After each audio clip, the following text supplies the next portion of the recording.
नमस्कार दोस्तों।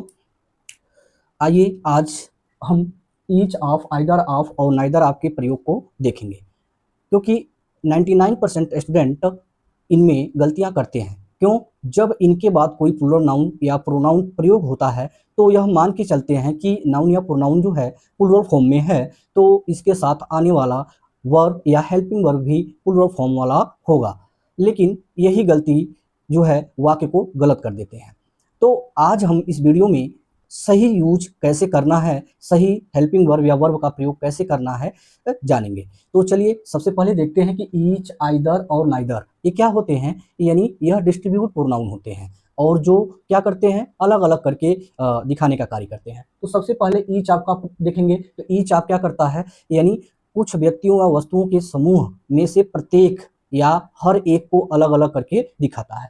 और आइदर आप क्या करता है कि किन्हीं दो व्यक्तियों या वस्तुओं में से यानी एक का बोध कराता है। और नाइदर ऑफ का नाइदर क्या करता है, यानी यह दो में से किसी का भी नहीं, यानी दोनों में से कोई नहीं का बोध कराता है। तो अब हम एक एक को देखेंगे, इसके स्ट्रक्चर को देखेंगे, इसके साथ हेल्पिंग वर्ब को देखेंगे कि कैसे प्रयोग किया जाता है। तो चलिए आइए सबसे पहले ईच ऑफ को देखते हैं कि ईच ऑफ क्या है। तो ईच ऑफ का प्रयोग जो होगा, यानी प्रत्येक या हर एक के अर्थ में होता है। तो प्रत्येक या हर एक, तो यहीं से बात स्पष्ट हो जा रही है कि जब एक एक की बात हो रही है तो सिंगुलर होना चाहिए। तो इस वाक्य का स्ट्रक्चर कैसे बनता है, ईच ऑफ वाले जो वाक्य होते हैं, तो सबसे पहले आपका क्या होगा, वाक्य में ईच ऑफ होगा, उसके बाद आपका प्लूरल नाउन आएगा या प्रोनाउन आएगा, और इसके बाद आपको वर्ब या हेल्पिंग वर्ब यूज करना है। तो यहाँ पे देखेंगे वर्ब जो है या हेल्पिंग वर्ब है वह किस फॉर्म में यूज होगा, प्लूरल फॉर्म में या सिंगुलर फॉर्म में। तो हम देखेंगे कि हमेशा इनके साथ जो वर्ब होता है वह सिंगुलर फॉर्म में होता है, या हेल्पिंग वर्ब होता है वह भी सिंगुलर फॉर्म में होता है। एक एग्जाम्पल के थ्रू इसको हम समझेंगे कि एग्जाम्पल लेते हैं।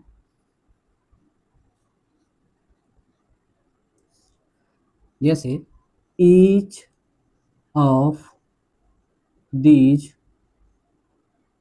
4 पेन्स। तो यहाँ देखिए हमने क्या यूज किया, ईच ऑफ। अब यहाँ पे जो है पेन्स क्या है, प्लूरल नाउन है, तो यहाँ पे पेन्स जो है प्लूरल नाउन के रूप में प्रयुक्त हुआ है। और इसके बाद आने वाला वर्ब प्लूरल हो गया सिंगुलर। तो इसी को समझना हमें कि सिंगुलर क्यों होता है, क्योंकि देखिए क्या कर रहा है कि इन 4 पेनों में से प्रत्येक, यानी प्रत्येक का मतलब एक एक पेन की बात कर रहा है। जब एक की बात कर रहा है तो वो सिंगुलर होगा, तो आने वाला हेल्पिंग वर्ब क्या होगा, सिंगुलर होगा। तो यहाँ पे हम इज रेड इस वाक्य को कंप्लीट कर लेते हैं, यानी सिंगुलर हेल्पिंग वर्ब के साथ अकॉर्डिंग टू टेंस, जैसा टेंस रहेगा टेंस के हिसाब से जहां पे सिंगुलर या प्लूरल फॉर्म होते हैं उनमें से हम सिंगुलर फॉर्म को यूज कर लेते हैं।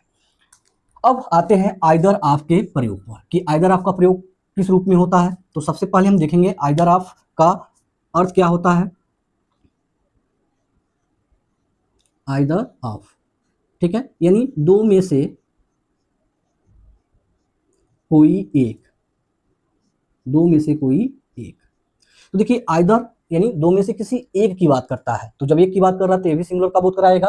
तो इस तरह के वाक्यों का स्ट्रक्चर देख लेते हैं। तो जैसे ऊपर का स्ट्रक्चर था सेम ऐसे ही आइदर ऑफ वाले का भी स्ट्रक्चर होगा। तो यहाँ पे देखेंगे सबसे पहले आइदर ऑफ लगा होगा, अब प्लस उसके बाद कोई प्लूरल नाउन या प्रोनाउन होगा। अब इसके बाद हमें यूज करना है वर्ब। तो वर्ब या हेल्पिंग वर्ब जो यूज करना है वह किस फॉर्म में होगा, तो वह भी सिंगुलर फॉर्म में होगा। तो यहाँ पे देख रहे हैं कि यहाँ पे प्लूरल का प्रयोग नहीं होगा, किसका प्रयोग होगा, सिंगुलर का। यहाँ पे भी प्लूरल का प्रयोग नहीं होगा, सिंगुलर का प्रयोग होगा।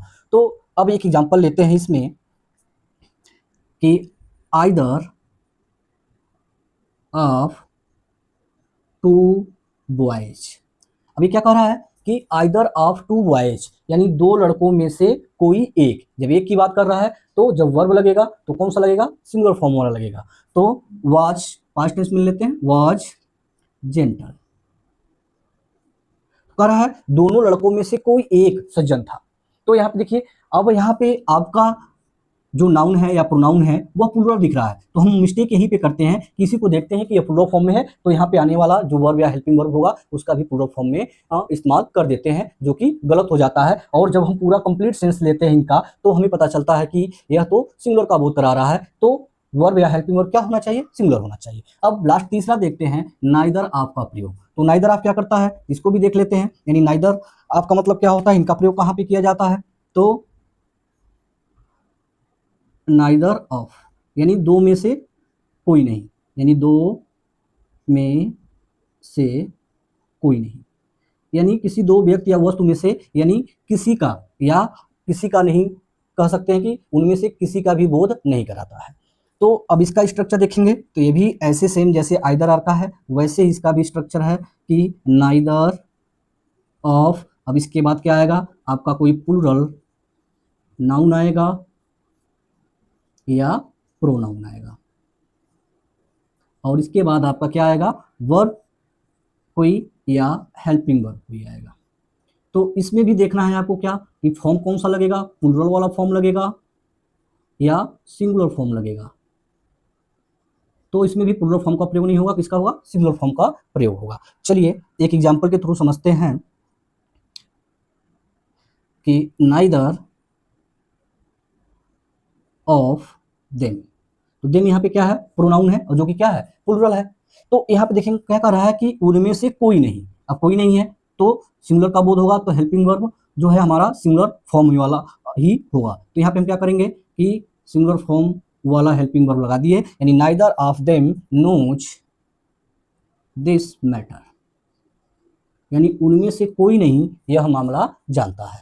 तो आपने देखा कि each of, either of, neither of का प्रयोग हम सही तरीके से वाक्य में कैसे करते हैं और इनके साथ आने वाला वर्ब किस फॉर्म में यूज होता है।